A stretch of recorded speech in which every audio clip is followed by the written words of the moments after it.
Hello les gens, content de vous retrouver sur cette nouvelle vidéo. Aujourd'hui on est vendredi et vendredi c'est l'heure du Heroes of Paragon. Donc la semaine dernière je vous ai présenté un support, mon support préféré Muriel. Donc aujourd'hui je vais vous faire un autre, l'opposé du support, c'est le DPS. Donc je vais vous faire un résumé sur les perks de début, les atouts du personnage, les compétences, etc. Donc on va commencer tout de suite la vidéo avec un mage qui se fait quand même assez puissant sur le terrain de combat et qui est difficile à parer quand il est bien maîtrisé par l'adversaire. Voyons un peu de qui je parle.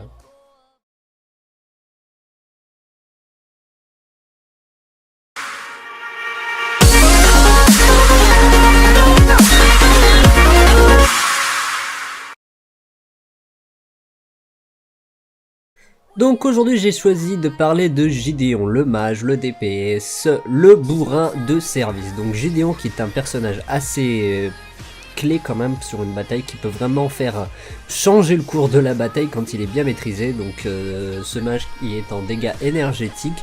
Je vous montre à l'écran tout de suite les cartes qu'il faut favoriser sur son deck si vous avez la possibilité de créer un deck, ou les cartes que vous avez sur votre deck par défaut si vous n'avez pas encore atteint le rang 5. Donc pour la première carte que je vous conseille, c'est tout simplement la clé du seigneur qui vous permettra d'activer rapidement les moissonneurs et ainsi de récupérer de l'XP beaucoup plus vite.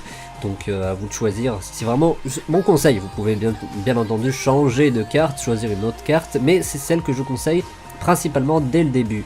Donc avec ça, vous avez la possibilité aussi de rajouter les popos, les potions de magie et de mana pour le premier tour et de les supprimer pour le second tour, une fois que vous avez récupérer au moins vos 3 points de compétences, et ainsi modifier, prendre la clé de seigneur pour commencer réellement l'attaque. Pour la seconde carte que je vous conseille dès le début, c'est tout simplement la baguette tourbillonnante qui vous permettra d'infliger plus de dégâts énergétiques à vos adversaires, mais aussi de décupler votre vitesse d'attaque, rendant ainsi plus de dégâts à l'ennemi que lui ne vous inflige. Donc il y aura un temps d'écart entre l'attaque de votre ennemi et votre attaque vous, qui permettra d'attaquer 2 fois plus vite que lui et donc prendre légèrement l'avantage sur ce point là avec une attaque de base. Donc Gideon, je vous conseille aussi pour ce qu'il en est des cartes à jouer, vous allez devoir favoriser le mana. La régénération de mana n'est pas obligatoire, c'est une, on va dire, une sous-traitance, un second choix plutôt, entre le mana et la régénération de mana. Je vous conseille quand même le mana. Ensuite, vous devrez augmenter bien entendu les dégâts énergétiques, donc toutes les cartes qui font du dégât énergétique qui sont couplées avec soit une augmentation de mana, soit avec une augmentation de santé, sont les bienvenus. Vous pouvez aussi, je rappelle, c'est juste la troisième option vraiment pour votre deck, ce sera bien entendu la santé, mais vous pouvez soit augmenter la santé comme je viens de le dire, soit augmenter la résistance physique ou la résistance aux dégâts d'énergie. Ce qui vous permettra pendant le combat de résister coriacement à vos adversaires et de pouvoir infliger le plus de dégâts possible à vos ennemis. Si bien entendu vous êtes accompagné d'un support, ce travail sera largement facilité. Vous verrez que le travail que vous avez à faire contre l'ennemi sera de la gnognotte, vous les écraserez tout simplement. Maintenant on va faire un petit tour rapide sur les compétences de notre héros Gideon.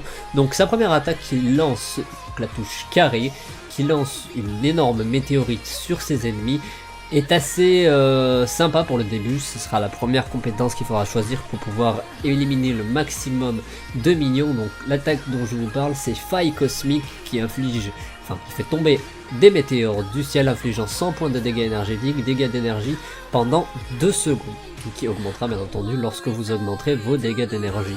Pour ce qu'il en est de la touche rond, donc la téléportation, espace déchiré, téléportez-vous dans un lieu visé situé à 250 unités de distance, ce qui fait quand même un saut assez large, vous mettant hors de portée de votre ennemi si vous êtes acculé, que vous ne pouvez plus vous défendre ou vous n'avez plus assez de santé ou de mana. Ça vous permettra de faire un repli stratégique beaucoup plus rapidement. Pour ce qu'il en est de la troisième attaque, hors ultime, donc le R1, projectile créant un lien avec un héros ennemi, infligeant 50 points de dégâts énergétiques et le ralentissant pendant 3 secondes. Donc cette attaque, c'est pour, par exemple, si vous êtes contre un Grux qui se déplace extrêmement rapidement, vous pourrez, ou un Feng Mao par exemple, vous pourrez le ralentir et ainsi vous rapprocher de plus en plus de lui. Donc ce sera à vous de coupler ça avec fardeau, téléportation et soit l'attaque de météorite, soit l'ultime, donc l'ultime que je vais vous présenter maintenant, l'ultime, le trou noir. Alors cette compétence canalise attirant les ennemis aux alentours, donc tous les ennemis qui sont dans la zone seront attirés vers le point central, donc en dessous de vous, et subiront 450 points de dégâts énergétiques pendant 5 secondes. Gideon gagne pendant son ultime un petit bouclier, mais vraiment tout petit, qui vous permettra de résister un peu plus facilement si les ennemis vous attaquent pendant ce temps où vous êtes immobilisé par votre ultime.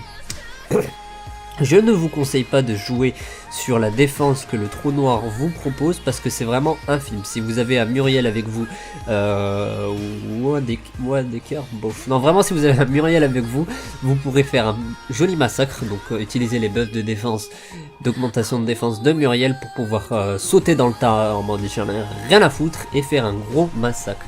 Donc, les compétences que vous avez vues à l'écran maintenant vous permettront un peu de découvrir ce personnage. Mis à part ça, je pense que je n'ai pas grand chose à dire. Donc, ah si, je vous ai pas montré le Skin Master de Gideon. Donc, vous le voyez maintenant à l'écran, le Skin Master Gideon, qui est franchement vraiment très sympa. Le Skin Challenger, je vous le mets pas parce qu'il est tout simplement dégueulasse. C'est la même tenue mais en vert. Alors que là, on retrouve un skin assez intéressant. Je trouve qu'il est plutôt pas mal pour ce personnage. Ça lui va bien, les teintes de couleur rouge or, enfin ouais, c'est assez spécial comme couleur, ça fait un vive magma on va dire, ça lui donne un petit aspect sympa. Donc je pense qu'on a fait un petit tour rapide de tout ce qu'il y avait à dire sur Gideon. Donc on fait un petit rappel rapide. Gideon se joue au début avec la clé du seigneur ou les popos en première, au premier tour, et en seconde on rajoute la clé du seigneur. En troisième tour on rajoute la dague tourbillonnante, ce qui vous permettra de faire beaucoup plus de dégâts rapidement à vos ennemis, et on l'utilise en full DPS énergétique, full mana, et en option soit de la santé maximum, soit une résistance armure aux dégâts physiques ou aux dégâts énergétiques, c'est selon votre choix. Donc c'est la fin de cette petite vidéo de la semaine vendredi, consacrée à Paragon, les héros de Paragon. On se retrouve vendredi prochain pour la prochaine vidéo avec un héros. Donc là, je choisirai un tank à vous présenter. D'ici là, il y a aussi samedi, comme d'habitude, le preview de toutes les informations de l'actu jeu vidéo de la semaine à ne pas manquer. Et cette semaine, il y a quand même pas mal de choses à raconter. Donc je vous retrouve demain pour ceux qui suivent l'actu jeu vidéo. Sinon les autres, on se retrouve vendredi pour une nouvelle vidéo. A très bientôt les gens.